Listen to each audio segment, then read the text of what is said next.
We've all been there, right? You're stuck on a problem and you just need some guidance. Or maybe you're the one your friend always turns to for help. Advice is this huge part of our lives, but man, getting it right can be super tricky. So today, we're going to build your ultimate toolkit for handling these conversations like a pro. Okay, let's just jump right in with a classic. Picture this. Your neighbor is blasting music, again, at all hours. It's driving you crazy, you can't get any peace, and you have no idea what to do. So your first thought is probably, I need to ask someone for advice. But how do you even kick off that conversation in a way that actually helps? And that's where the very first tool in our kit comes in, the art of asking. Seriously, how you ask can totally change the kind of advice you get back. So let's look at the exact phrases that can unlock a really helpful chat. Okay, so these are your go-to starters. Each one has a slightly different flavor. What should I do is super direct. You're basically saying, give me a plan. What do you suggest feels a little more like you're just looking for options to consider. But this last one, if you were me, what would you do? This one is so powerful. It's a game changer because it forces the other person to feel empathy.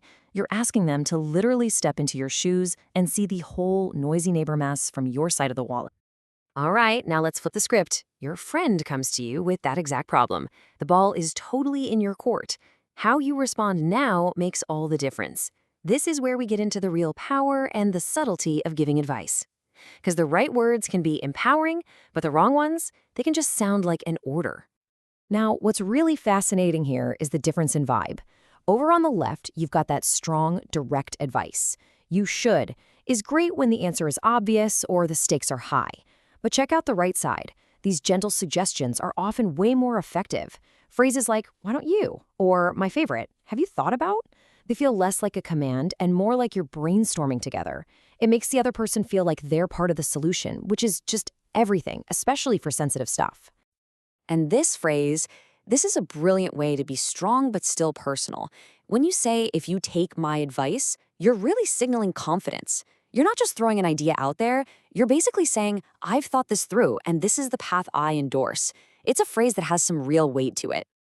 But what if someone asks you for advice and you just draw a total blank? I mean, maybe you've never dealt with that kind of problem or you just don't feel like you have a good answer.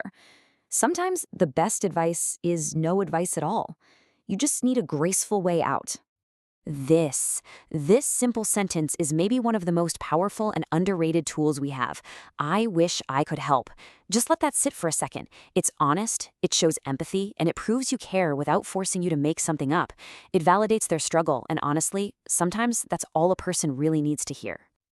So the big takeaway here is that honesty is everything.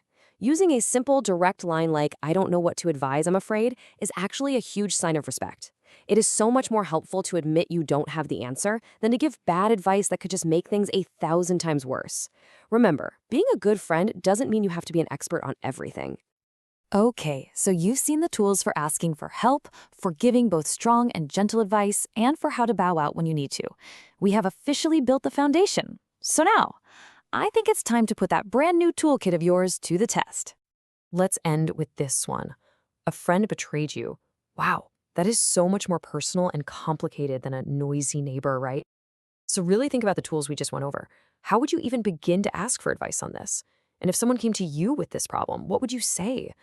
Would you go for strong advice, like you should confront them? Or something gentler, like have you thought about what you really need to feel okay again?